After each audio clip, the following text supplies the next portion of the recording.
Welcome to Two Guys No Credentials where two completely unqualified people talk about nothing. and everything. Like we know what we're doing.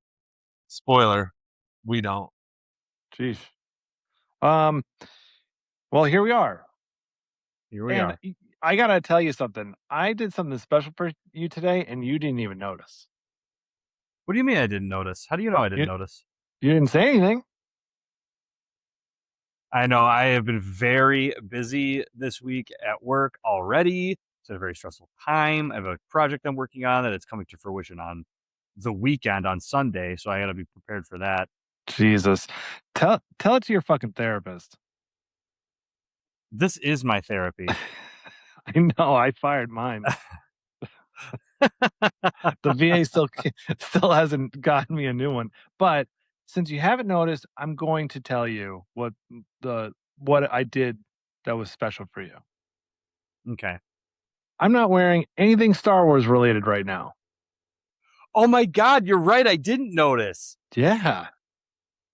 Led You Zeppelin. did that for me? Well, I mean, I do love Led Zeppelin. Greatest rock band ever. I did it for me, but check out the hat. It's a little bit blurry on my end, but that's it is fucking cool. It says, "Shh, nobody cares."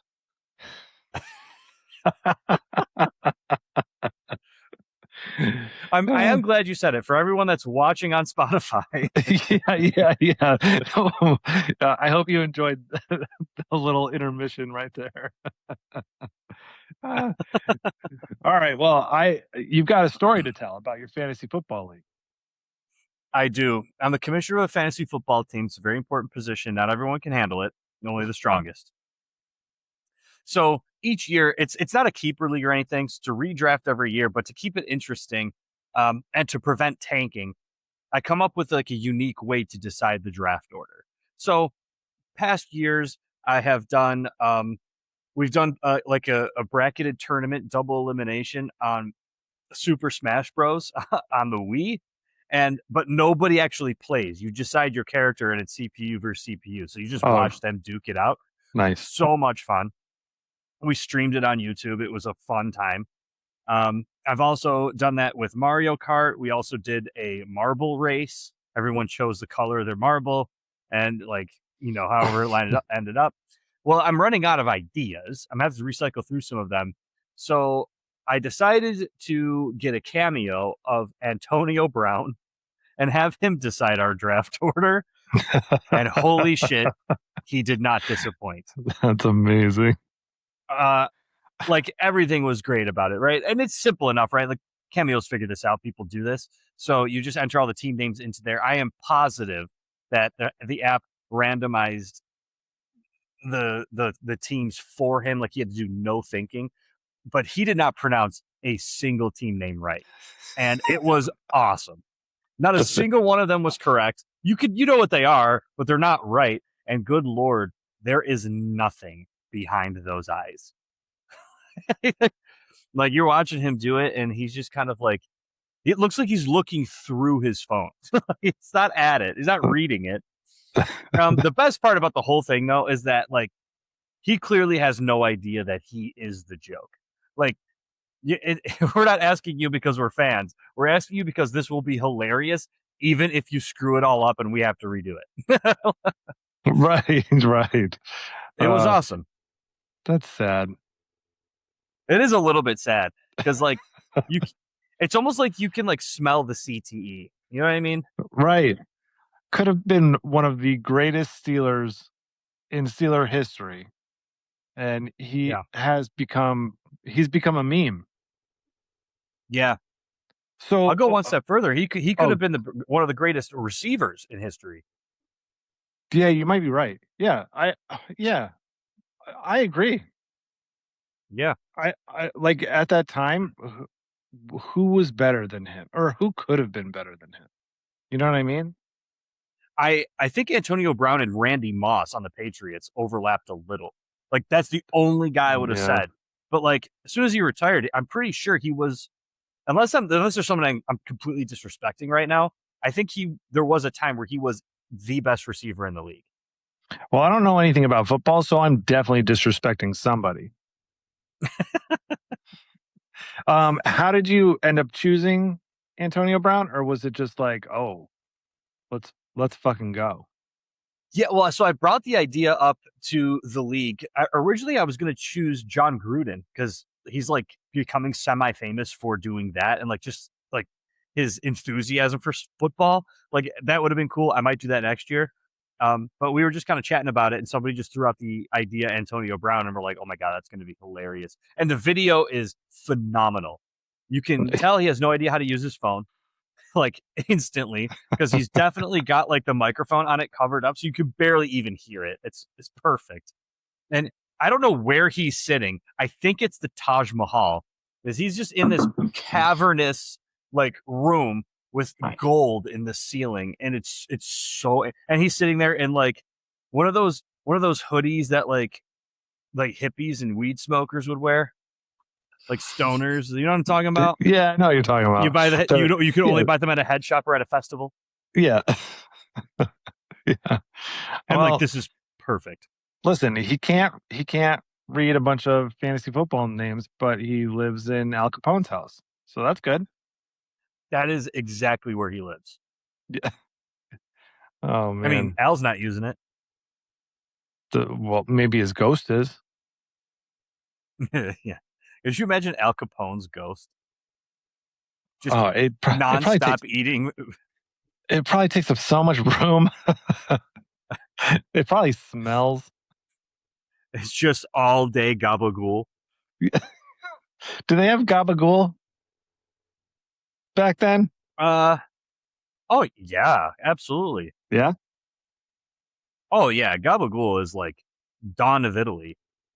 I don't know. Oh yeah, I'm not a love fan. gabagool. Oh really? I don't like it.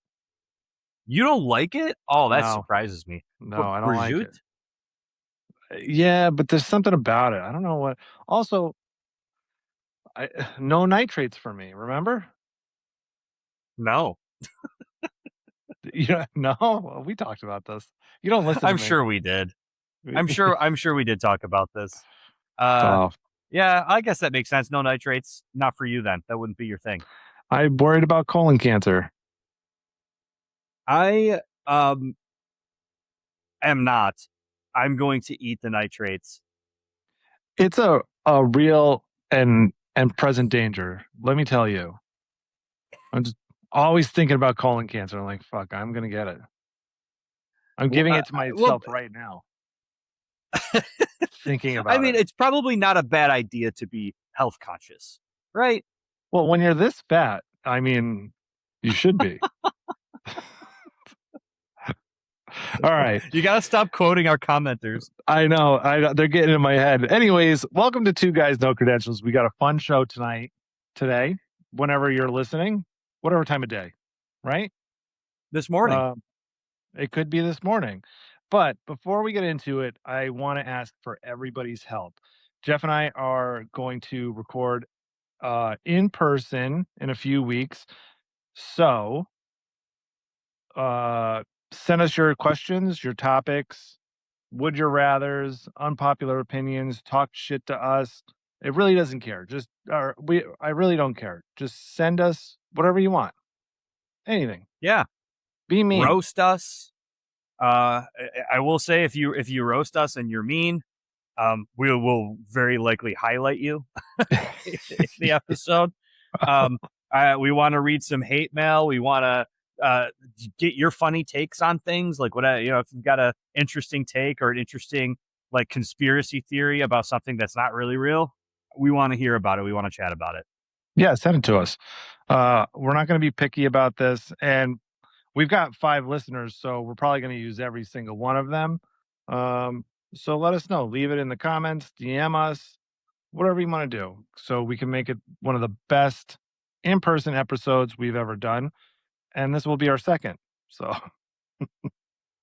and there's a chance, we haven't really discussed this, but there is a chance that if we get a ton of really mean and funny like suggestions or comments from you guys roasting us, we might sift through and just vote on which one's the best one. And you'll be the winner of that. You'll win a prize. You'll get to follow us and listen to us more. right? That's a So- good. That's a prize. So do it. So do it. Yeah.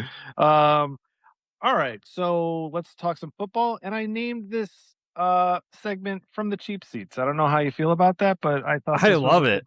good- Yeah. All right. So It's very topical right now. The Bills, for their first preseason game in their new stadium, there's a little bit of turmoil within some of the fan base about the new stadium now that people have been in it. Have you heard about this? no.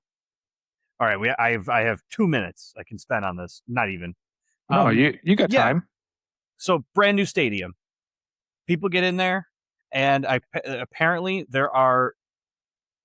I want to use this term a lot of of spots or seats that have like bad sight lines, like blocking the view. Oh. And I think it's kind of overblown, to be honest. There's 70,000 seats there roughly.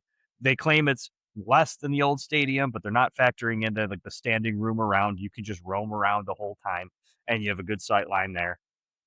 Now I want to say, if you're a season ticket holder and then you paid $15,000 for PSLs and then the ticket price on top of that, and you didn't know that there was going to be obstructed view, yeah, that's a problem. You should take that up with the team. The team should do something about it. It's absolutely right. For everyone else complaining that like if you're at the first row in a section and there's a railing there so people don't fall into the stadium, it's glass. You can see through it. And to be honest with you, why are you sitting anyway? We're at a Bills game. Also, what would you rather them have? Seatbelts? Because you can have one or the other. Right. Like it could just be like the old stadium. It was just like a concrete wall. You could like kind of see over it just because of the way it's like the stadium's a lot steeper. Or you could kind of like see over it. But like this is way better. It's way nicer. Buffalo. Why can't we like nice things around here? Why does everything, why can't we like nice things? I am not saying for those season ticket holders, I'm going to be very clear about this, that to those season ticket holders, that's not a problem. But for everyone else, the other, let's be super generous and call it 60,000 other people have an awesome experience. So do what you got to do to get the team to do the right thing for you. But otherwise, can we just enjoy it? People are like complaining about the size of the scoreboard. The scoreboard's friggin' massive. Those video screens are huge. But on a photo, when you zoom out to 0.5, it looks small. Can I ask you a question? Yeah. You know what they should, or here's a suggestion. You know what they should do? Like baseball games, you know how they have like bat day? Yeah. They should have a day where they hand out like little telescopes. Well, if Terry Pagula's running that event, they'll all accidentally be kaleidoscopes. That'd be even better. How much fun would like your team won and you got a kaleidoscope? I'm down. This actually sounds pretty nice. And I'm taking it back. Instead of seatbelts, they should have like the things from the roller coasters where they come up and lock in place and you're just stuck there. Take down the railing, install those things. I mean, yeah, I'm excited about it, but let's get into it. Okay, so we had the first week of preseason games. Yeah, so we're already talking about the Bills, so get into the Bills game. Sure, we'll do. Nobody cares so about Bills the Steelers. versus Panthers. Well, we got some Steelers fans, hopefully, around the world. Bills Panthers. So I want to start with this. So we have this thing every single morning. I'm listening to sports radio here in Buffalo, WGR 550. And the morning show, they talk about this thing every year. It's called the preseason pledge. And I feel the preseason pledge. I pledge not to get overinflated about the preseason, not to get too down about the preseason, because it is preseason. It means nothing. However, there are some things I can't help myself but feel excited about. Bills win 29-14. Score is definitely pointless, but it's cool to like get a little bit of momentum. You know, it's nice to for the team to feel good. What I'm concerned about mostly is Josh Allen against the first team defense.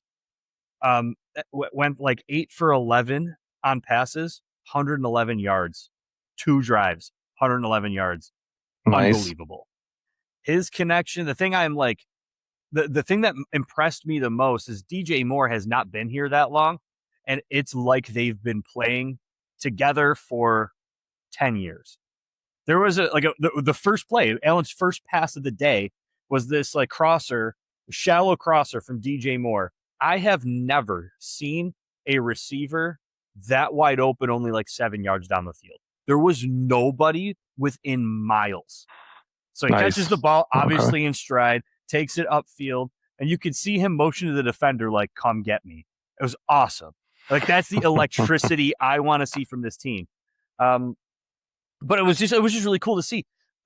He seems like he's the number one receiver. They had a lot of really good connections. They made a lot of really good plays, but he was spreading the ball all over, and he only really played 2 drives. Well, this is good to hear, because we were talking about this, I don't know, it had to be like a month or two ago. And we were a little worried about DJ Moore. Yeah, because he's never had a good quarterback before. I've always known he's a decent receiver. He's getting a little bit up there in age. But, being drafted to the Panthers, then going to play for the Bears when they're still bad. Caleb Williams is all right, but like they're still bad. Yeah. Like he's still produced. Like if you're a fantasy football dude, like you're drafting DJ Moore for sure. And he's a good piece. Now that he's got an elite quarterback with a really good offense, the best offensive line, well, probably top 3 in football. There's a lot of really good that can come out of that as long as everyone stays healthy, which leads to my next point. My biggest concern I have right now is injuries in the secondary. We brought in CJ Gardner-Johnson. He's injured.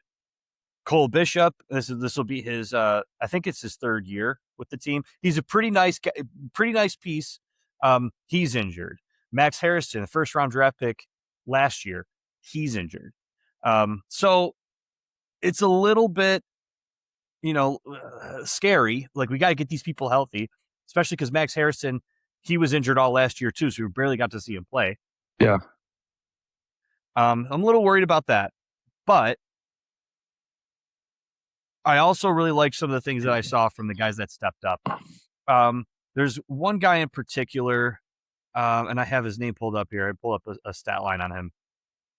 Okay, I didn't know this name, but he made one of the best football plays I have ever seen. It's definitely in the top 5, and it's only a preseason game. Top 5. His name is Connie Walker, undrafted rookie from Arkansas. So there was a play. He's playing corner. He talked about it after the game, and he said he saw it on a film, which is really weird. Like, because it's a preseason game, they don't game plan for it. They don't really watch film. They just try to go out there and do what they do. So I think he went above and beyond and just like watched a little bit of film. He noticed that the Panthers, they like to throw this particular screen pass, and like the formation is kind of specific because they like the way it's blocked. Well, he read it before the play even happened. He jumped the route, which is super risky because he leaves this guy wide open. He jumped the route, and it was that the quarterback threw it directly to him. Oh, for an undrafted rookie, who might have to play depending on like the health of the team, that is unbelievable. But I also think it really speaks to what Jim Leonhard is doing as a new defensive coordinator, new head coach, new defensive scheme. There's a lot of changes, and I think the thing I'm most optimistic about, besides Allen and Moore, is the defense looks fast. They look fast. They look fierce. They're getting to the quarterback. It's only one game. It's only one preseason game. Like, I get it, but we're answering some questions that we've had all offseason. That's good to hear. It sounds like we both had. Man. It sounds like we both had some good weeks. I do the same thing, except like I don't know if the Steelers do this in Pittsburgh or not because I don't live there. But I pay no attention to anything going on in the off season, preseason, or anything. But I knew you were going to want to talk football, so I was like, all right, maybe I should pay a little attention to the Steelers' first preseason game. And to be honest with you, oh man, I don't even want to say it. Things look promising. They do. Yeah. Steelers beat the Packers 28-9. The offense looks modern. Like, we're not doing like a historical reenactment of like the 1960s out there anymore, which is great. And I was really worried about McCarthy. The defense looked pretty good. But to be honest with you, okay. And but before I get into the negatives,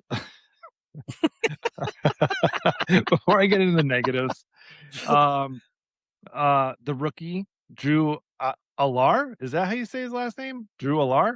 Alar? I think it's Aller. Alar, whatever. Produced 3 touchdowns. He threw for 2, Yeah. ran for 1, which is big. 10 for 13, 154 yards. And Pittsburgh outgained Green Bay by I don't know how to do math. 385 yards to 160. That's Yeah. pretty great. I don't know. Yeah, 200-yard difference. Yeah. 220-ish. So Steelers look good in their first preseason game, but I fully expect the entire team to implode by game 6. That's my prediction. Yeah. I'm not predicting. Did they Go ahead. did they play Will Howard at all? I didn't watch that whole game, but Yeah, they played Will Howard. They played Rudolph. They had pretty good showouts, but Drew Alar, he's the big story out of Pittsburgh right now. yeah, definitely. Everybody's really excited. I am not excited because no matter what happens with the Steelers, they always disappoint you, unless they win the Super Bowl, because they can't win a playoff game. It is just wild for you to say that to a Bills fan. Yeah, I know. I know. Oh yeah, your 7 Super Bowls must really suck. Yeah. Well, I've only seen 3 of them. I get it though. Yeah. So yeah. Yeah. Listen.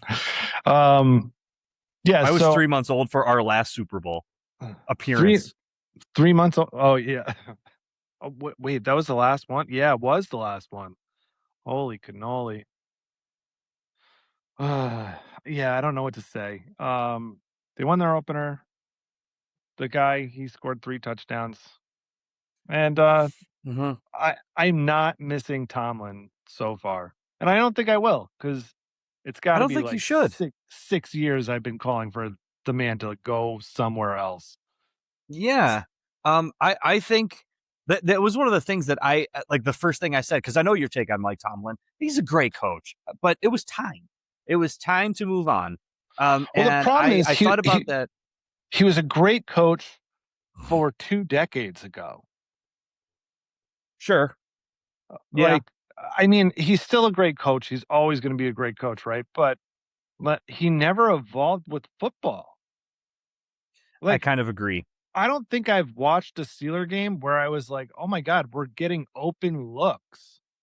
Like, we're getting looks and like everything's moving fast. And I'm kind of like going, oh shit, yes. Instead of like, holy moly, they did something. Does that make sense? Sort of. Yeah, like most of the time. Yeah, no, I get it. Yeah. And can I just say, and I'm going to put this out here, let's hope Rodgers finally gets COVID and he's sick the whole season. He's immunized. I know. He's been immunized. Yeah. Well, I don't want to see this guy play. I don't think it's going to be good. Yeah. I don't know what he's doing there. So, Aaron Rodgers, if you want some advice, I don't know, call it quits. Oh, he did. He announced this is his final season. Yeah, we've heard that before. Favre. Mr. Favor. Yeah. Yeah, he did. He did announce this is his final season, and honestly, I think this move is genius by the Steelers, because like you do have Aaron Rodgers. You're right. Like they're probably going to implode at some point, but like you almost hope they do, because Drew Aller's looking all right. You still have Will Howard that might be pretty good too. Yeah. The team around it, right? Like we can get some draft picks out of this. We can send Aaron Rodgers off the right way. The PR of that's really great. Then, we see what we could do to wheel and deal this offseason.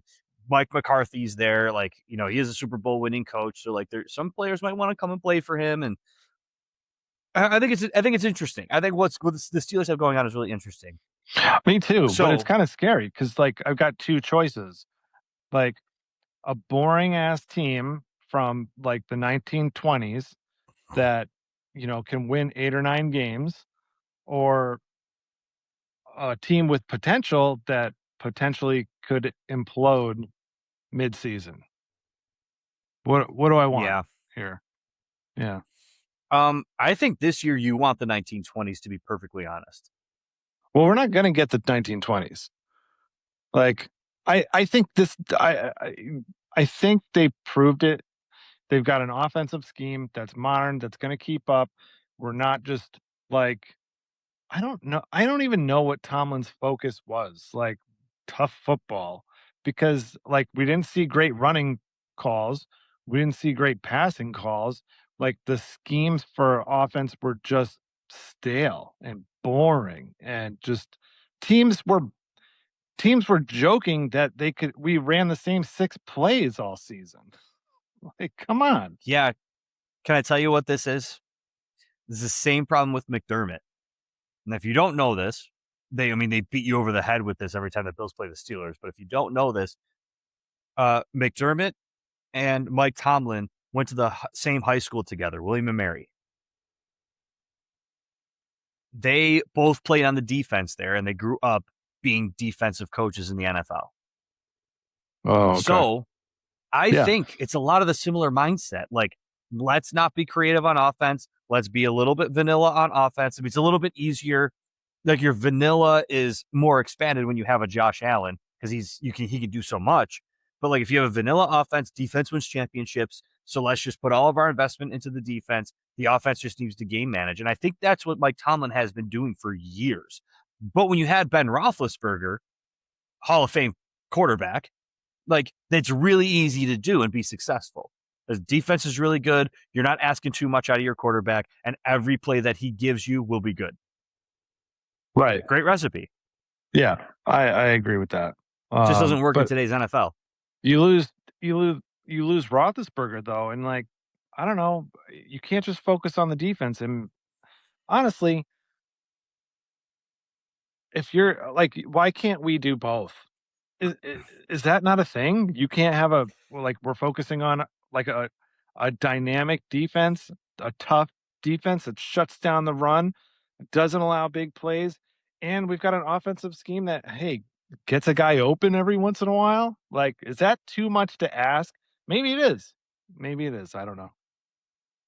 I love that you brought that up, because I think that's why McDermott got fired. So his mantra for the defense was always bend, don't break. And to an extent, I get that. That's why they won every regular season. Like, that's why they won so many games. Is like the offense is going to play well. Josh will score 30 points a game. So that will be fine. As long as the defense doesn't implode, we're going to win games. That's great for the regular season. When you get to the playoffs and all the teams are good and all the teams are throwing extra shit at you, you're going to lose. The Denver Broncos, when we lost in the playoffs, right, this past year, the Bills turned the ball over 5 times that game. Oh, that's right. Yeah. They still took it to overtime. That's crazy. Like, and I get it, right? Josh lost the game, so the Bills suck. Like, I get like the narrative, right? But I don't think people really understand how amazing of a quarterback you have to be to still be in that game after 5 turnovers. Right. The Broncos are good. That's a good football team. Their offense is very good. And they scored 40 on us. and as they should have. They got 5 turnovers. They got the ball for free 5 times. But to still take that to overtime is incredible. And the Bills should have won that game. They gave it away.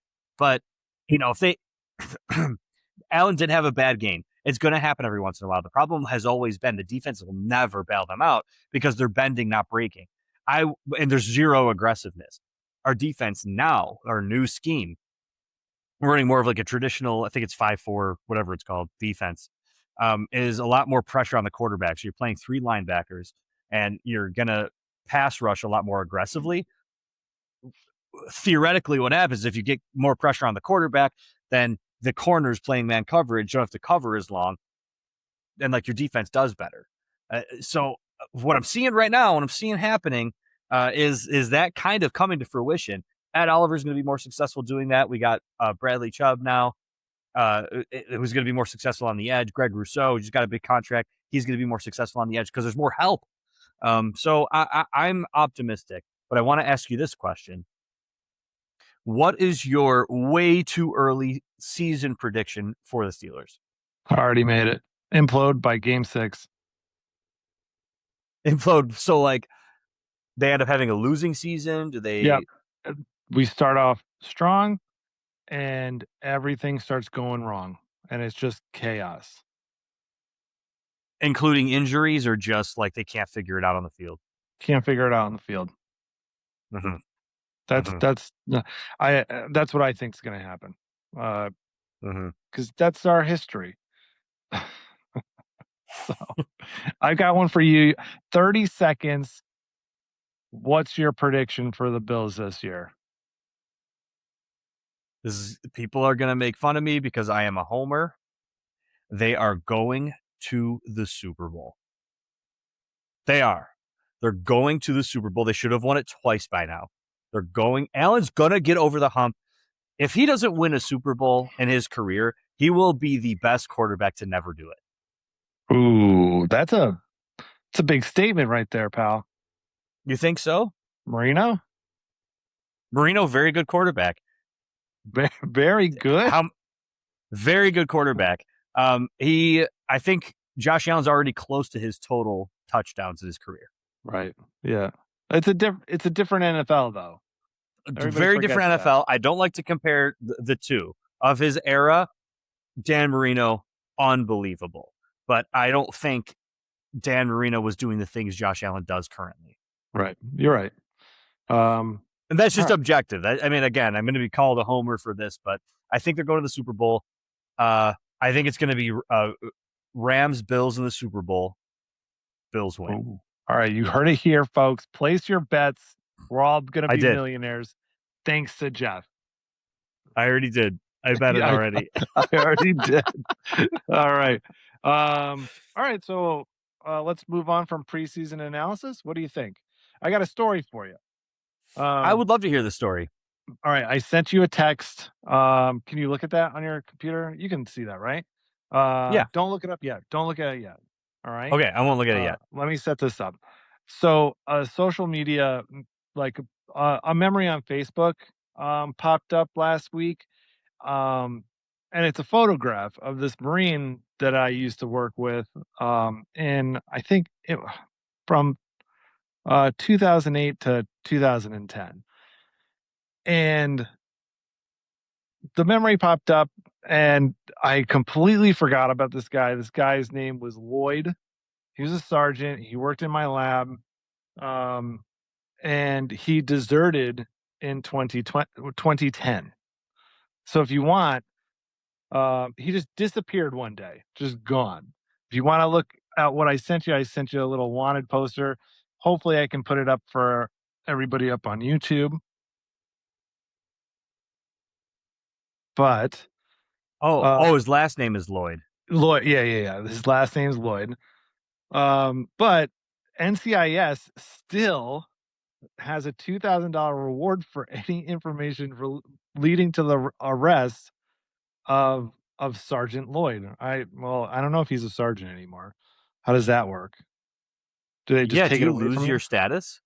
I don't know if he can lose his status until like they find him and court martial him and do all that stuff. But anyway, um, I his so I looked up the wanted poster, and I never looked at this before, but Lloyd, his aliases, David Albeck, David Williams, Eric Maxwell, and I just want to put this out there for everybody. It's Eric with a C, not a K, because the Yeah, C's, the dumb way. yeah, they're kind of douches. Uh, Andrew Hunt Graham and Joshua Lloyd. He was really thinking out of the box with that one. All right, from Lexington, Kentucky. Wow. So it's illegal for him to just leave his post? Like what did he do? So this is what happened. So in our lab, he worked in a section of the lab called awaiting parts, and basically, oh, there's a little bug in here. He was in awaiting parts, and basically, I'm looking at something, it's broken. I need to fix it. So I send it to him. I'm like, hey, I need this part to fix it. So that piece of gear sits on the shelf until that part comes in. Well, what he was doing was he was ordering these things called velocimeters, and I think they did run like $10,000 or something like that. And there are these little things, and they just measure. I think they measure flow, if I remember correctly. I can't remember, because they spin really fast, and they send a voltage out, and you can see how fast the flow is moving. I don't fucking know. I was never good at my job. But he was ordering them, making them disappear, and selling them on eBay. And Wow. I think he knew he was going to get caught and decided to disappear. But there's more to this story. Hold on, let me take a drink. I'm so excited about this. All right, so he was dating a girl, and she had ties with like supposedly the Mexican cartel. And he was taking steroids at the time. Sweet. Uh, yeah. And apparently they had a very toxic relationship. I'm not exactly sure if it was abusive, but I know they argued a lot. And I do know that she threatened him a couple of times that she could just make him disappear or whatever. And then he up and disappears. So Whoa. so either he ran or he's sitting in a oil barrel in the middle of the Mexican desert somewhere. Woof. Wild, Wow, right? this is crazy. Yeah, I know. The possible locations are a little scattered. I know they're all over the place. Could be in Kentucky, Montana, California, Mexico City, Mexico, Albany. That's kind of far away from each other. Also, my thing is how do you just disappear like that? Like, how does one do it, or do you plan it? This day and age, man, you have to have zero online profile, which is almost impossible. Right. Yeah, it's just So, it's wild. so if you have heard of this guy, if you have, we'll try to put the flyer up. If you've seen this person, contact NCIS, www.ncis.navy.mil. Yeah, I'll put the flyer up. If you have any information. Yeah. Wow, this is crazy. You knew this guy. I knew this guy. And so nobody really like suspected he was doing this, but so he lived off base. So you don't really get to live off base unless you're married until you're a staff sergeant in most scenarios, right? So but he was married, he got a divorce as a sergeant. So they kind of grandfather you in, and they're like, okay, you can still live off base. But he lived in this nice ass huge apartment in the middle of San Diego that there's no way he could have afforded like on a sergeant salary.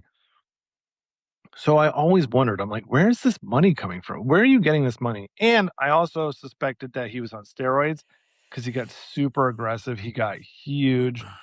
And like we kind of stopped being friends because I don't know, because I was like really like against all of that shit. Like I don't like that. Yeah. Like you're a fucking Marine, you made a commitment.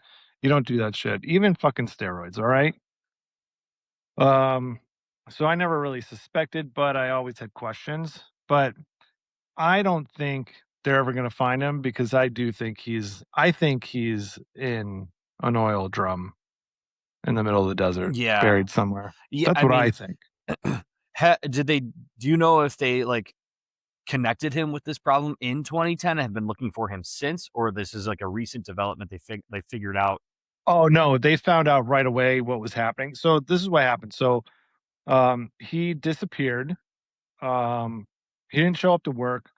Uh my staff sergeant called me. He's like, "Do you know where Lloyd lives?" And I was like, "Yeah, I know exactly where he lives." He's like, "Can you bring me over?" Um, so we went over, banged on the door, looked around, nothing. Like, and then finally we got in there, like a bunch of shit was gone, but like there was still a lot of stuff, so it looked like he kind of left in a hurry. Um, and then obviously, NCIS gets involved. The command's like, "Oh, we got a Yeah. Marine that went AWOL or UA, unauthorized Wow. absence." Yeah, This is insane, but they've been looking for him for 16 years. yeah, they're never gonna Probably find this not. guy. Probably not around. Yeah, I don't think so. I think he's dead. That's what I think. I would just check Bangladesh. Bangladesh. That's a good spot. I would just check. If you're gonna pick anywhere, you might as well pick Bangladesh. Yeah, I mean, yeah. Yeah. Yeah. But that's it.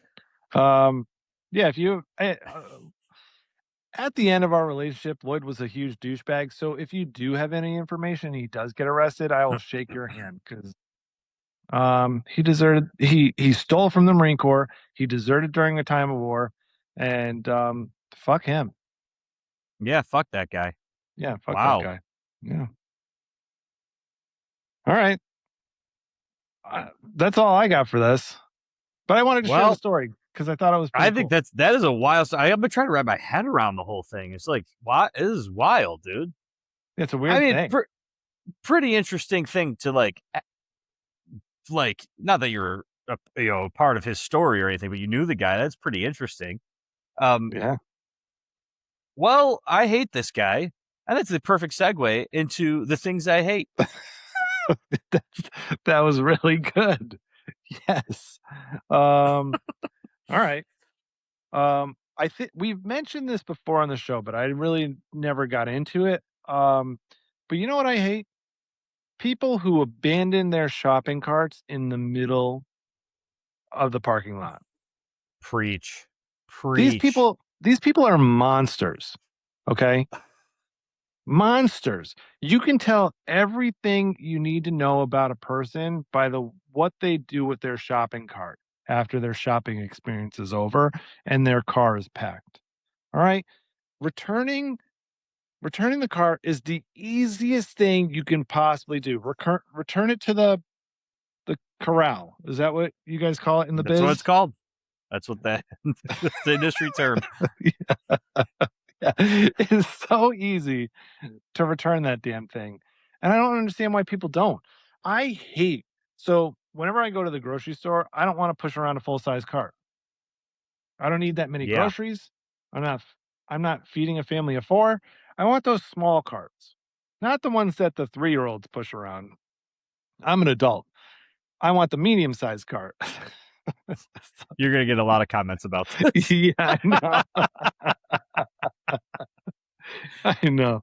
Um, but I hate it when I go to the corral and there aren't any there, and I've got to walk around the parking lot to find one that some asshole decided they were going to put it in a ditch so it wasn't in the parking spaces.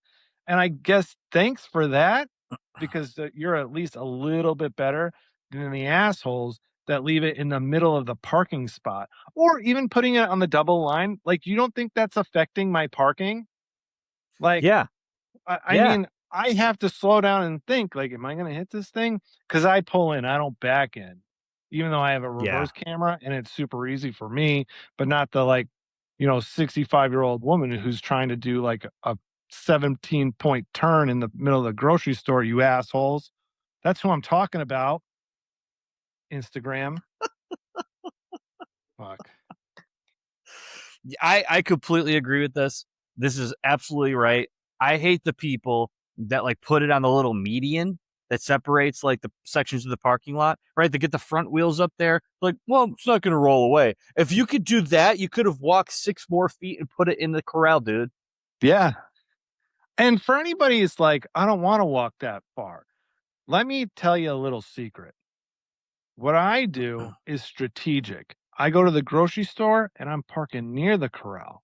So when Yeah. I'm coming out of the store, I'm passing the corral, I'm putting the car in the corral, grabbing my bags, and I'm walking the rest of the way to the car. Simple as that. I'm in and out. It doesn't Yeah. take a lot of work. Even if you're the family of 5 and you have the full cart of groceries, get them into your car, bring it to the corral. Like, come on.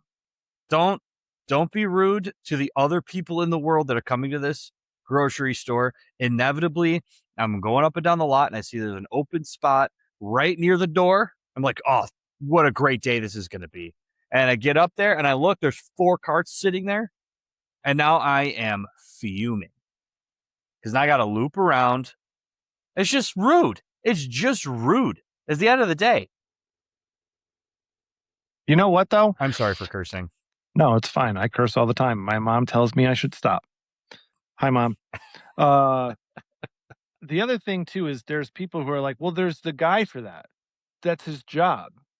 And it's like, No, no, it's not. no, it's not. You're pulling a cashier, or not a cashier, a bagger from the line to go do that. He could be bagging groceries and making everybody's life a little bit better if he's good at bagging.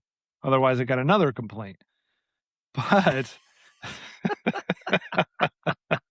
Yeah, like at a Wegmans, there is a team of people whose job it is to only pull the carts in, right?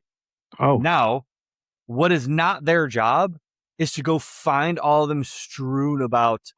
Like, all you're doing is wasting their time. Because what ends up happening is if the store gets busy, we pull those people inside to start to open up a register and start cashing. And that's to help you people. Because if you all come to the lines at the same time, we want to be able to open up more registers and provide excellent customer service. yes. But we can't do that when they're out finding all your stray carts. Right. Come on, people. It's like the lowest difficulty setting for being a decent human being.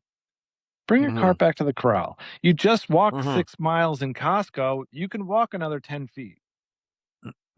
Yeah. Burn off that extra large box of Cheez-Its you just bought. I'm going to need 2 boxes. Yeah, just so that I can eat an entire one, and then Sam doesn't know that I ate a whole box of Cheez-Its because there's one brand new box in there. Yeah. At least she doesn't listen to the pod. Yeah, she'll have no idea. She has no clue. I might as well set this to the wall. Yeah. And also, they're not extra large size. They're pantry size, okay, bud? Get it together. Family size, I think, is labeled. Oh, yeah, there's a which, family by the size. way, Yeah. who's buying the regular size snacks of anything? You might as well buy the big one. Yeah, what are you doing? You know you want more. Unbelievable. Yes. These psychos. Anyway, listen, return your car. It takes 30 seconds, and it's the easiest way to prove you weren't raised by raccoons. All right? Perfect. I don't want to one up here. I'm not trying to one up. Okay. But I go to there's a liquor store like not that far from my house, and I frequent it often, not because I have a problem, but because I entertain often. And when I go there, entertain they have yourself. You know what I mean? They have these little tiny carts, like, because there's not much to put in. It's like, your grocery shopping. There's little tiny carts, but they only have them inside. So when you go to the parking lot and bring your shit to your car, there really is no corral for that. So I, like a decent human being, walk it all the way back inside the store. Whoa. But it's the go. right thing to do. And every single time the employees in there are like, oh my God, thank you. Yeah. And I feel like the king of the earth. Bend the knee before me. Oh man, I wish you were more of a nerd like me, Why? because you could have been like kneel before Zod, and I would have been like, yes. There is no Zod. There is only Zool. Good, nice.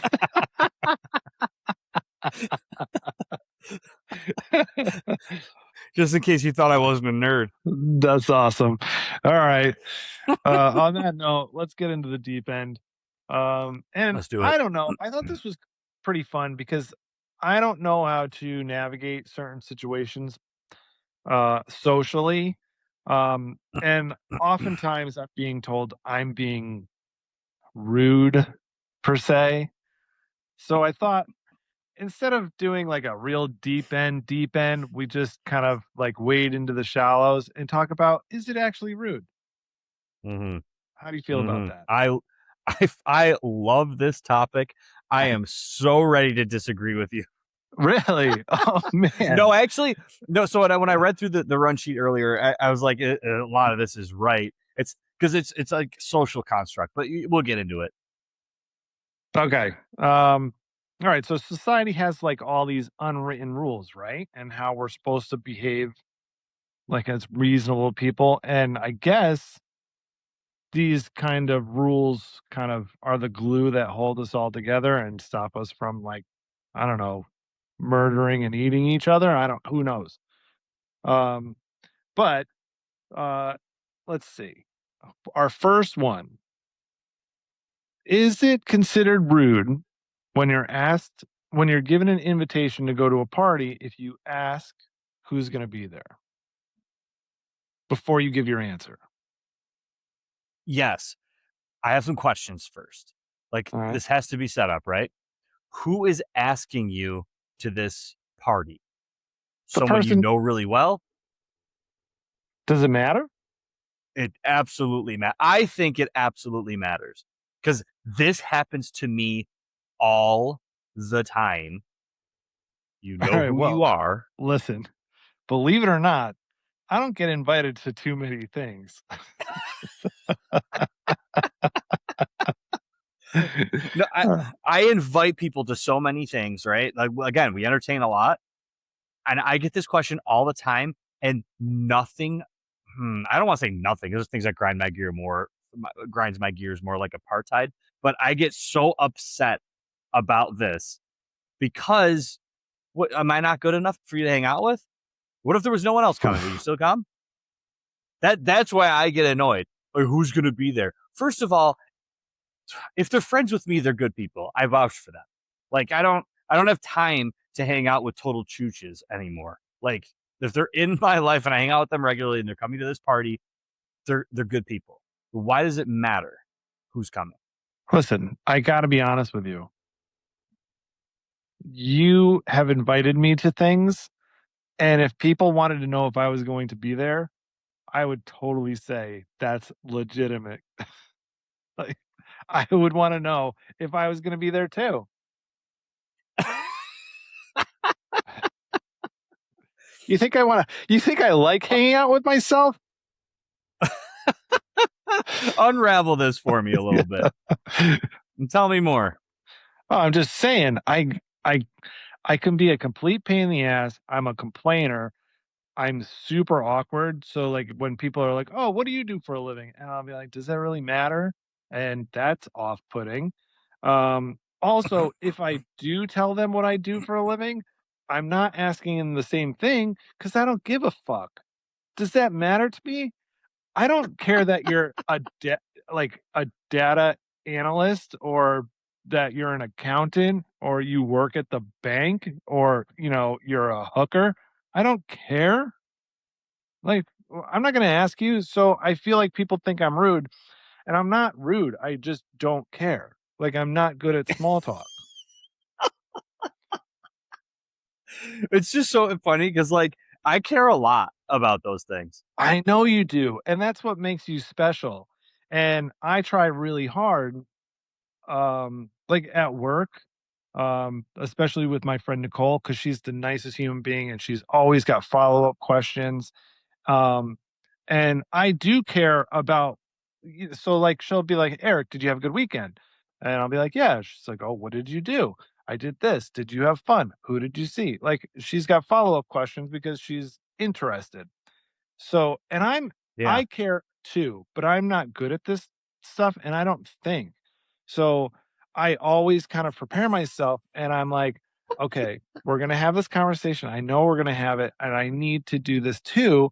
And it's not because I want to reciprocate. It's just I do care and I want her to know that I care, but this stuff doesn't come to mind because Mm-hmm. I'm just not good at this shit.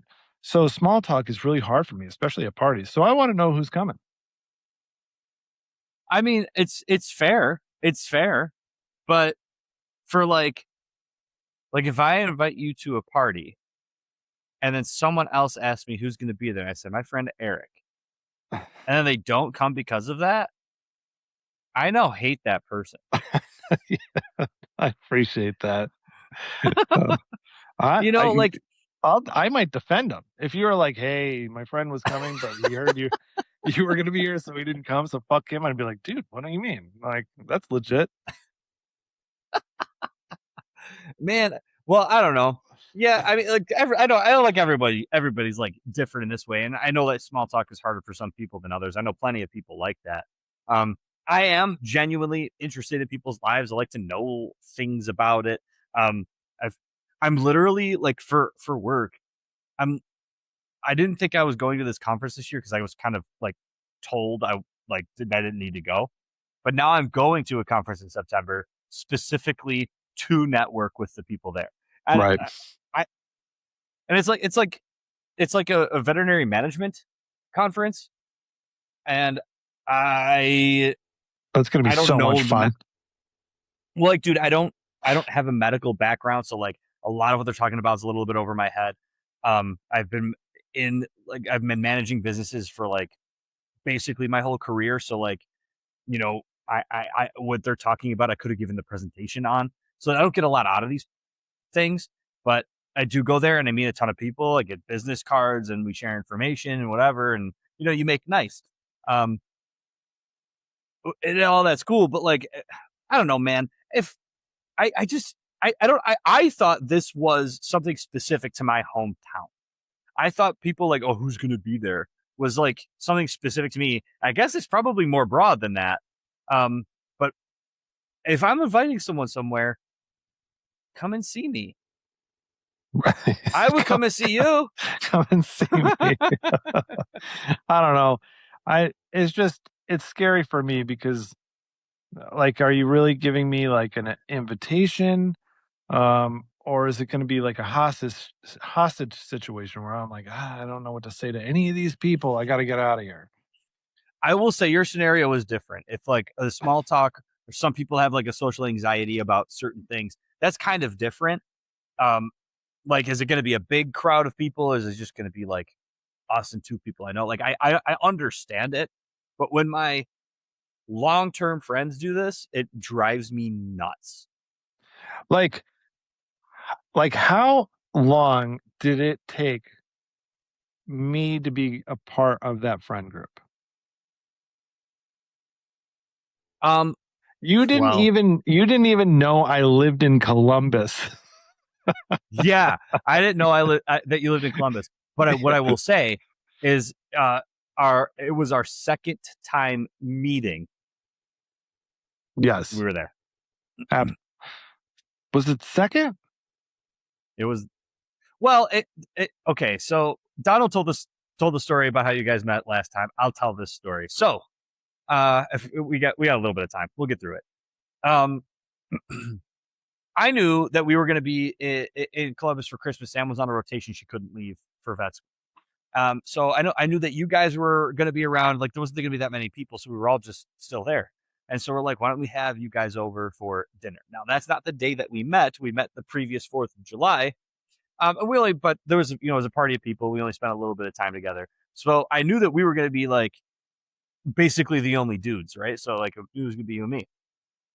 And so I did research. I had Sam find out from Paige the things that you're into, because I've always kind of done this. I've always been interested in people and what they like. And I like a lot of things too. So, a lot of things too.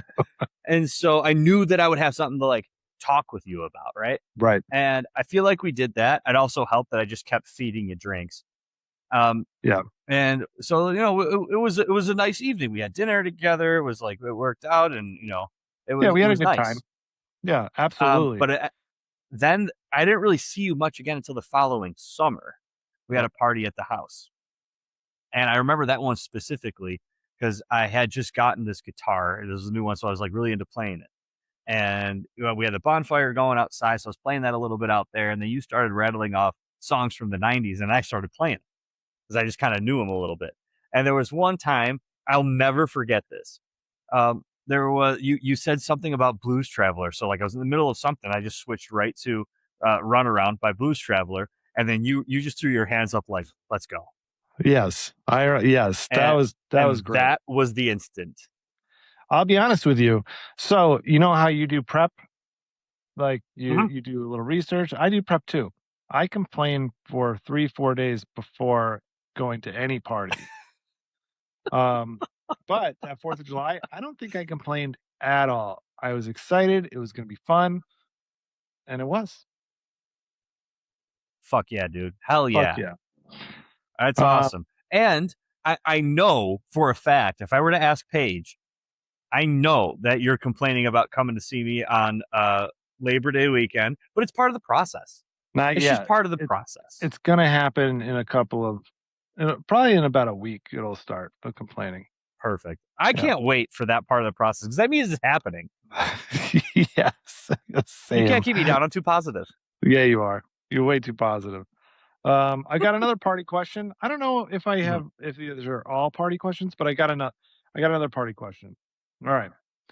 You get an invitation to a party. Is it rude to ask when the party will actually end? You're asking this to the person who invited you to the party. Yes.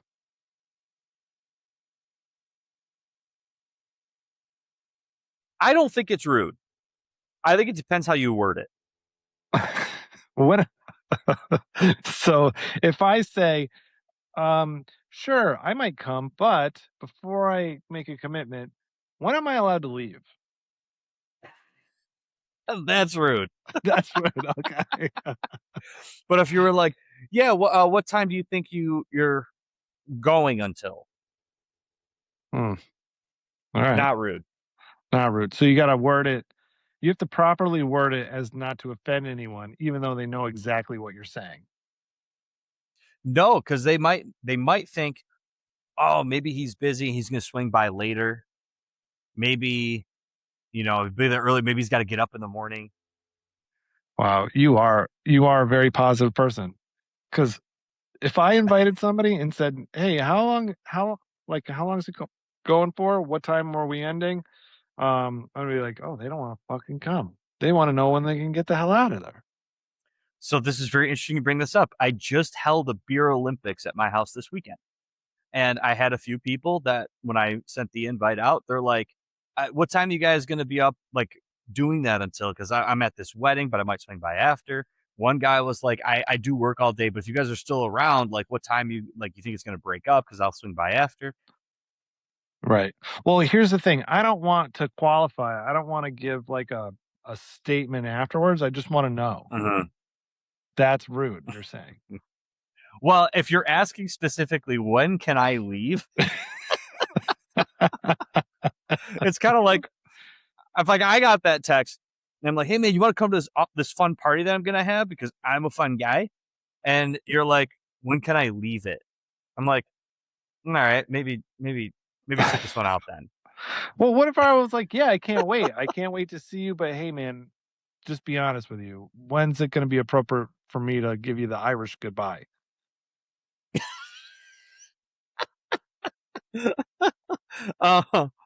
Well, like if you're saying that to me, like, dude, 8 minutes, like, then you're good. All right. I want to see you. I want to see you. I want to give you a hug, perhaps a high five, a nice pat on the ass, and then you can get out of there. All right, great. Okay. Speaking of Irish goodbyes, is it rude leaving without saying goodbye to everyone? Oh, this depends on the size of the event. I think the cutoff is 8 people. I was going to say 8 as well. Oh, see, nice. I think if there's 8 people, you got to say goodbye to everybody. If there's like, there's a stopgap in here somewhere, right? Because like you can say goodbye to 8 people, 4 couples. Bye, right? Say goodbye to all those people. From like 9 to 13, like I think it can swing either way. You might be able to sneak out and not be noticed. Anything above 13 people, you're out of there. Anything above 8, you're there for another hour.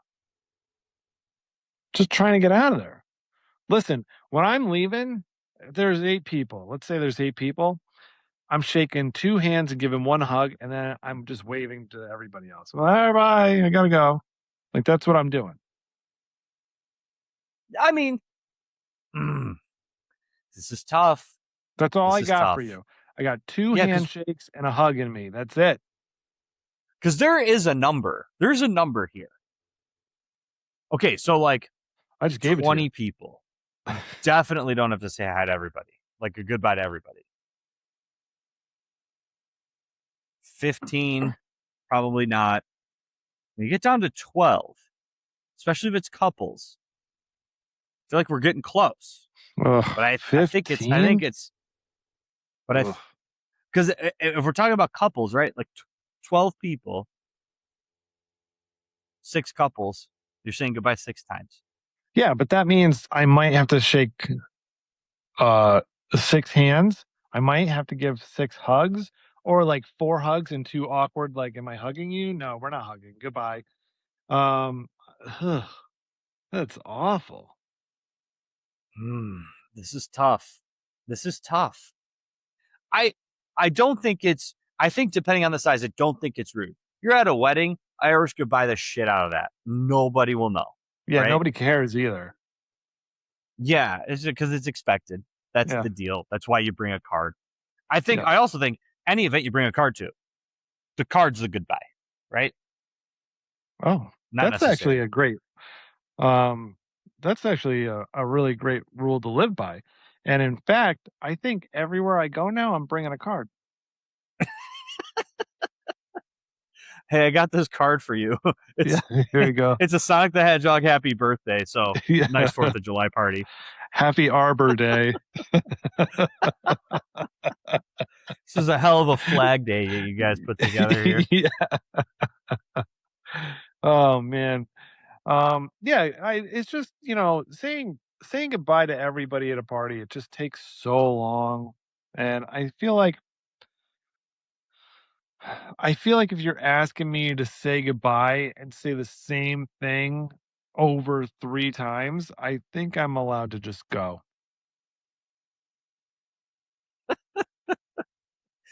Yeah. I'll have to do. Oh man. I would love to know what people think. What's the number of people? Like, what's the number size of the party appropriate to Irish goodbye? Because the whole point of the Irish goodbye is you kind of slink out without most people noticing. Hours later, they're like, "Oh, well, Eric's not here. Like, where did he go? Well, all right, well, he must have left." Yeah, what's the number? Because it's somewhere in the teen, right? Like it's between like 12 and like 19 people. Man, I feel you're getting but I don't know higher where. and higher. I think it's 8. I think 8 people's too small. If there's a 9th person there, that person will definitely know. Like, I guess, what is the size of the crowd that you can blend in and just slunk out? How many people does that need to be? I don't know. If there's children there, they don't count like to the number, but it does make it easier for you to leave if there's children because they're a big distraction. Huge distraction. And speaking of, dude, Is it rude to ask whether or not children will be there? No. No. No, absolutely not. I don't think that's rude either. I think you have every right to know. I think you have every right to know if there's going to be kids there, especially because like the age that we're at, my friends have kids. So I think it's a totally reasonable question to say, hey, are any other kids coming? Should I bring my kids? Like the party I just had, my sister was like, hey, are there going to be other kids there? Because if so, I'll bring my niece, not her niece, because that would be, whatever. That'd be weird. Yeah, like she's like, oh, well, I'll bring my kid then. There's gonna be other kids. I'm like, yeah, there's gonna be other kids. And she's like, perfect. They can like play together and hang out or whatever. Like that's a totally reasonable question. Yeah, I definitely want to know. So speak up. Be like, yeah, Rachel and John, they're bringing their 2 idiot kids. Like, all right, perfect. All right, I won't be there. Yeah. For me, I don't know that would dissuade me from going to the event, but I do know that I would have to mentally prepare different. It depends who you are, in my book. Yeah, like if I know you from work and there's going to be 6 kids there, I'm not going. Yeah. If we're like buds, and I'd still go. But if I kind of sort of know you and you're doing this thing somewhere and you're like at the park and like there's gonna be like a bunch of kids there, I'm probably not gonna drop. Yeah, no, thank you. But if I know you well and I've got 5 friends, so. But if I know you well and you're part of that 5 friend group, I'll be there, even though I don't ask me to interact with your children or watch them because I won't do it. I won't. It's irresponsible. Yeah. I'm so uninterested.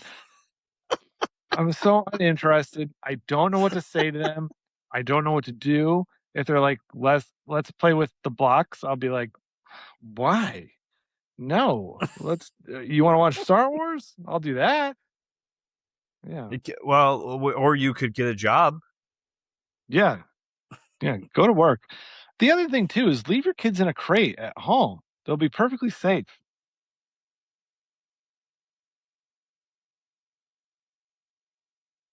You know what Sharon Stone does with her kids? She duct tapes them to the bed. That sounds like something Sharon Stone would do.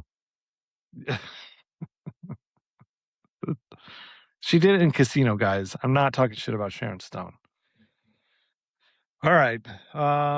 What's next? I lost track. Where am I?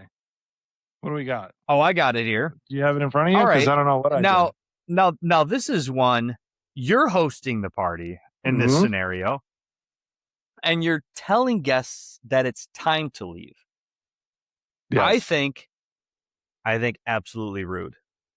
Oh, do you think it's rude? Oh yeah. Yeah, there is. I think that if you host a party, you're accepting the risk that people will overstay their welcome. So me and my wife, we're supposed to do the whole awkward cleaning up, clanking plates, make a lot of noise, start vacuuming in front of their feet to get them to get the hint that it's time to go. Instead of just saying hey guys, we're going to wrap it up. Well, tell me about the situation. Is this like a bender we're on? Sunday dinner. You invited 18 people over. Holy shit. Yeah. That's the situation we're in here. I think I think it's completely appropriate to be like, hey guys, it's 7:30, it's time to go. Oh. No can do there, bud. Why? No, it's Sunday dinner. You know what's we're Italians. Dinner's gonna be 3:30 to 4:30. Somewhere in between there. You know what I'm talking about. Although I don't think you're wrong. I mean, like I get it. Like that's when dinner's gonna happen. Yeah. I think if you're inviting people over for Sunday dinner, most of the time they will know we got to work in the morning. We got to get out of here. It's Sunday. Most of the time that will just happen naturally. However, I do think there's like some people that are like, hey man, you want to watch the Sunday night game? then you have a choice to make. Like, no, I really can't. I got to get up early. Then they'll get the hint. But I think that telling your people, all right, we've eaten, you're all appropriately satiated, it's time to go. This is rude. But I know you've had people over, and I know that you've had people stay too long, and All the time. you and Sam are like, what the fuck? Why won't these people fucking leave? So you start picking things up and you're making a little extra noise so they notice that you're cleaning up. I know you do it. You're doing the same thing. You're telling them, get the fuck out of my house. So why is it not okay to be like, hey guys, it's 7:30. We're going to call it an early night. You got to go. Because I want to give the illusion that I'm a super fun guy that's going to hang out and, do part of this. Perhaps they had too many cab savs at dinner, and I'm giving them the illusion that things are wrapping up naturally so that they go. And then next time I invite them to a party, they'll be like, oh man, that guy had a great party. We think about things way differently. I don't think I've had all of the parties that I've had. I don't think I've had anybody repeat the overstay.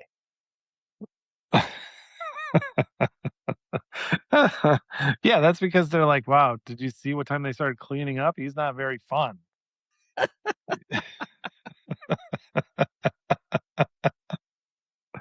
I'm just saying, we're all lying about it. We're all pretending anyway. We all get the hint. So why can't we just come out and say it? I mean, you do raise a good point here. If this is what you're thinking, that's what you're feeling. Yeah, I get it. All right. Well, I'm glad you understand. Because to be honest with you, I don't want to throw a party, have to clean up everything, walk upstairs, put on my pajamas, go back downstairs and be like, oh, you're still here? And then they're probably, why is this guy in pajamas? I said pajamas and I said pajamas. It's pajamas, guys. Fuck. I agree. I will say though, don't be that guy, right? Don't be the guy that doesn't know when to leave. Oh, there's always that guy. It's a very important skill. Realize. So this actually happened to me one time. Me and Sam, we were at my aunt and uncle's place. Whole family was there. It was like 25 people. And we're like, everyone's having a good time. We ate and we're playing cards and some people watching TV, whatever. I go and refill my wine and I refill Sam's wine. And then everybody happened to just get up and leave at the same time. And I'm like there were no signs that we were wrapping this up. Zero signs. There were signs. Clearly there were no signs. Clearly everyone just left. And I just turned to my uncle. I'm like, dude, I am so sorry. I just poured it. He's like, he said the same thing. He's like, I don't know why everyone just left, but you guys are welcome to hang out. So we did. We hung out with them. We chit-chatted and they poured themselves more drinks. We actually ended up having another. They had another, like they were into it. That was the only time I have been like not knowing when to leave. I think I always know when to leave. It's before I get there.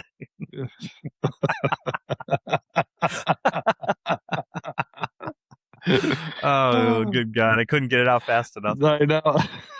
That was good. Oh, man. All right. So I think we disagree on this a little bit, or maybe a lot of it. Tell us in the comments. Settle this for me and Jeff, because I don't think we're going to find a consensus here. So everybody argue in the comments about, is it appropriate or not to tell people what time they have to leave after you've invited them to a party? All right. What's next? Number 6, mandatory hugging. All right. Is refusing a hug rude? Is it actually rude? Who are you hugging? This is up to you, man. So if it's like my good friend's fiance, I'll probably give her a hug. Okay. All right. Honestly, I can't see myself refusing a hug from anybody. Oof. I definitely can see myself refusing a hug.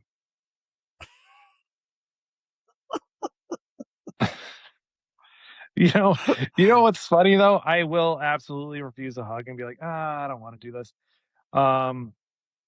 And I have done that, but for the most part, I will tell people like I will kind of like make a maneuver so the hugging is out of the question. Oh yeah, an Yeah, evasive maneuver. yeah, yeah. Like I'll like put my hands behind my head and like scratch Oh anything. yeah, Yeah, yeah. look at that over there. Oh man. All right. I just don't I just think I think you should be able to refuse a hug and people not be offended. I think that's where I think this is where I'm going with this. I don't Mm-hmm. like it should people shouldn't be offended. Like don't be like, "Oh, he was so rude. He didn't hug me. I went to hug him and he said no." Don't be offended by the no hug. Be like, "This is what people are comfortable with." But Uh who are you refusing the hug from? Somebody you know? yeah. Like who would be trying to hug you that Who you would be wouldn't trying? know or like wouldn't want to hug back? So many people. Really? You are very huggable. No, this is not true. The mailman? But you know how like there's the one friend group that you see um like once every 2 years or so, and only like the two people hosting, but because these people have seen you over and over, like once a year or once every other year, they know who you are, so they're like, "Oh my god, hey." That's who I'm refusing. I don't wanna hug those people.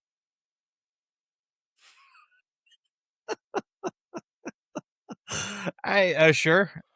I I think that this the social construct definitely would make it very difficult for that person to live with themselves after being refused a hug.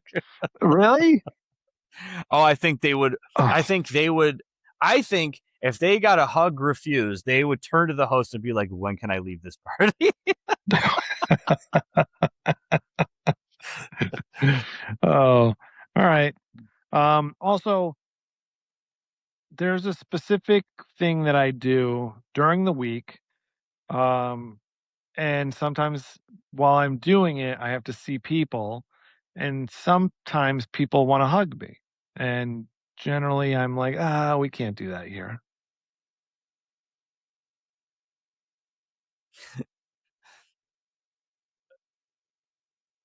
All right. Alright, I don't wanna say it. It's at work. I know. Yeah, it's at Yeah, I work. hear you. I Yeah, wasn't I trying to don't make you say it. yeah, I don't wanna say it, but sometimes at work, people wanna hug, and I just really feel uncomfortable with that. I know I see you every couple of months, um, but I feel weird about this, and I don't wanna give you a hug. But what a fantastic compliment. Th the refusing a hug? No, that they want to hug you in the first place. Ugh, it's a very nice thing, but also, I don't wanna touch you. And Yeah, it's what if they have like scabies? listen, so I have this problem at work, where, what if they have scabies? Well, if they've got scabies, their dog's got it too, I'll tell you that much. Um, Yeah? but I have this thing at work, um, where, if somebody touches my pen, I don't want it back. And I won't touch anybody else's pens either. I don't that's disgusting, I don't I wanna mean, do it. I actually don't mind this at all because sometimes people do what I consider to be one of the most disgusting acts in human nature, and it's putting the pen in your mouth. Yeah. Also, we touch poop for a living. I don't Yes. I don't wanna touch your Yes. pen. I I buy my own pens, and they are my pens, My and if pens. you use my pen, that's now your pen. Exactly. Um, I have, my pens are white because everybody's generally are black. My pens are white. I'm a white pen supremacist. You're a supremacist. That popped in my head. Yes, that was so good. Yeah, but they're all white, so I can know the difference. But if somebody touches my pen, normally I'll be like, "You can keep it," and I'll always tell them this is a me problem, not a you problem, because I don't want them to be offended. This is all about my brain, not yours. Don't take offense. I should be offended with myself. You can't give them me. It's not you. It's me. I invented. It's not you. It's me. Yeah. All right, George. All right. I actually love this next one. Okay. Go ask the question then. Is it rude to refuse to hold someone's baby? I don't think this is rude. No. Not at all. I don't think this is rude. I think this is something that parents don't understand. Like for dinks like us, I don't know how to do that. What is it? So, what is a dink? Tell everybody out there. dual income, no kids. Yeah, that's right, baby. I like, obviously I wanted to hold my niece. I could not wait to do that. Like that was a really cool thing. But like other people's babies, I'm not, like, depending how young they are. Like if they're newborn, I'm like nervous about it. I feel scared about it because like they're so delicate, I feel like. And that's just not like, I'm just nervous. But as soon as they're like infant size, I like to. My buddy's kid was just over, and he is not. I don't even think he might be almost 1, and he's already like crawling around, like getting all sorts of shit. Like, so I wrestle him around a little bit. That's fun. Yeah, and I like that. But if someone's like, "Do you want to hold him? Are you sure you don't want to? You want to hold him? Do you want to hold the baby?" No. No, thanks. I don't want to be peer pressured into it. I went through the DARE program. I know what you're doing. Here's the other thing too, is I don't want to drop them. They're delicate. And also there's something else rude that I always want to say to parents with babies when they're like, "Oh, if you're going to touch them, wash your hands." And it's like, what about them? They're covered in snot. What about their gross baby germs? What the fuck?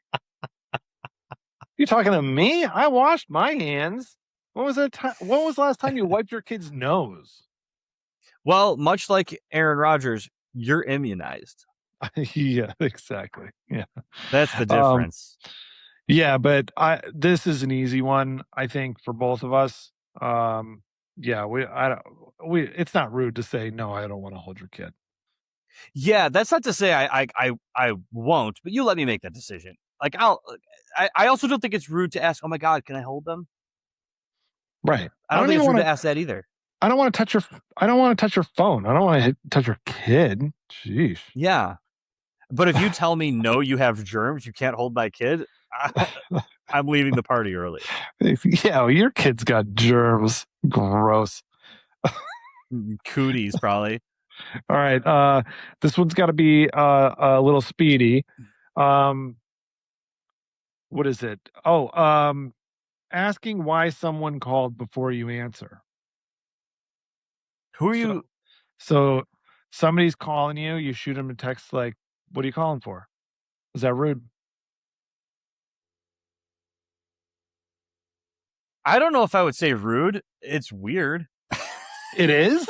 Are you an I think so. I'm answering my phone no matter what guy? I think it assumes the situation. If someone, like, people text nowadays. So if they got something to say and it's not that important, they'll shoot me a text. If someone's calling me on purpose, somebody that I normally text, they're calling for a reason. I'm answering that phone. Like across the board. Across the board. Really? Because I think calling assumes urgency. There's a select number of people in my life that are calling me specifically for an emergency. Yeah, but in my case, it might not be an emergency, but it might be like this just happened. If it's not an Hey, emergency, man, what are you calling me for? because it's not an emergency, but it is urgent. All right, send a text, urgent message. Like, this just happened. Like with the band and everything, like I got a bunch of friends that like have a band together, and sometimes we'll share equipment, they'll borrow stuff, and we'll exchange it back and forth, whatever. So I got a call from someone who normally doesn't call me, and I answer it immediately. He's like, "Hey, man, I need to head over to your house now. I got to grab the equipment. I completely forgot this one piece of it. We have a show in a few hours. I got to get it now." It's not an emergency, but I'm glad I answered that phone call, because what if I got the text? I didn't feel it in my pocket. See, I consider that an emergency, though. Oh, that's an emergency. I think so. No, that's like a extracurricular work emergency. See, I would consider it urgent. An emergency is like, dude, my arm fell off. Oh, no. So like I'm lumping that all under the emergency category. Okay. Yeah. So you're cool with, but you would still do that, not knowing if it's an emergency or not. Well, there's only a few people who would call me. How do you know that, though? Because nobody wants my help. So, like, what if your friend Chris called you and something's really going on, and he's like, dude, I like, let me call Erik. He's the guy that can help me. Chris is allowed to do that. All right. If he's been, am I allowed to do that? Of course. I'm in the club. You're in the club. But I mean, like, there's 800 people out there with my phone number. There's only like 15 people I'm answering without a text first. Interesting. Yeah. Interesting. Like, don't call me if you got an emergency. If you aren't sure whether you're on that list, don't call. You're not. I can understand this, though. To be honest, I was in the middle of my workday. I'm in a meeting. I get a call from my dad, back to back. Like, I don't answer. I'm in a meeting, and he calls instantly again. So I excuse myself from the meeting, and I call him back. And I'm like, hey, I'm like, at this point, it's got to be an emergency. Right. Like, he just hit me back to back in the middle of the workday. Yeah. And so I answer, and I'm like, hey, man, is everything okay? He goes, oh, yeah, I just wanted to let you know that we do have that tea time tonight.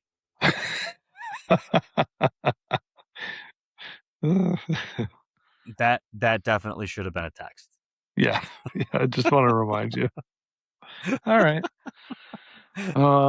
Yeah, I think if you're calling and it's not an emergency, you shoot a text. Hey, can I give you a call? I want to talk about so and so. I mean, I do think that's courteous. I do think it's courteous. Yeah. Yeah. Yeah, I just want to know, like, are you asking me for a favor? Are you giving me some tea? And not like, like start a revolution over the texting of it, like some gossip, some scuttlebutt, if you will. Like a legit emergency, somebody's dying. You're stuck on the side of the road, that sort of thing. Otherwise, whatever. I tell you what, when the Bills win the Super Bowl, I better get a phone call from you. And I'm probably not going to answer it. Listen, I'm not going to call you. I'm going right to bed. I've been up 2 hours past my bedtime. I don't understand. Why can't we have the Super Bowl at 5:00? I know they moved it up to 7, which I guess is slightly better, but it's not. It should be Saturday. Yeah, put it on a Saturday if you want that late. Hey. Everyone knows this about me, and I think people are kidding. I think people think I'm kidding. I may not be here the following Monday if the Bills win. Like you're going on a trip, like you're going to Oklahoma, or you're going to heaven? Like I don't know if that's where I'm going specifically. Oklahoma? But like I am going to party so hard when they do that. I don't know what's going to happen. Oh, you're gonna party like Prince. Yeah, I might run out into the street in the middle of January and do snow angels and die of hypothermia. I might go to the library, read a book. I don't know. I don't know what I would do. Do you have a library card? No, I'm getting in. You're not doing that. Oh, I'm getting in. All right. Oh man. Well, that's it. We've run out of time. We gotta go. So we have to skip our last sip today. Yeah. I think we should do this. We do this next week. Oh, we're definitely doing it next week. Absolutely. Yeah. But you want to ask for comments again? I think it's a good idea to remind them what we need from them. Yes, please do. So Erik and I are going to get together. He's going to be here in Buffalo with me in my home for Labor Day weekend, and we're going to record a live podcast for you guys. To make that podcast awesome, we want your comments. We want you to roast us, to make fun of us, be really mean. We want you to ask questions about topics we could maybe talk about. Let us settle a dispute between you and a friend or you and your spouse. Like we'll answer all your questions. Send stuff into us via Instagram, Facebook message. It could be just a comment on some of the posts and the reels that you'll see. We love to talk with more and engage more. And the meaner that you are, the funnier that you are, the more you'll get called out. So let us have it. Let's go. Let's fucking go. All right, that's it this week. Two Guys, No Credentials, where the questions are stupid, the answers are worse, and somehow we still learned nothing. Like, follow, and subscribe. Nothing. And just remember, lower your expectations because we're not good at this. Good night, everyone. Woogie boogie. Woogie boogie.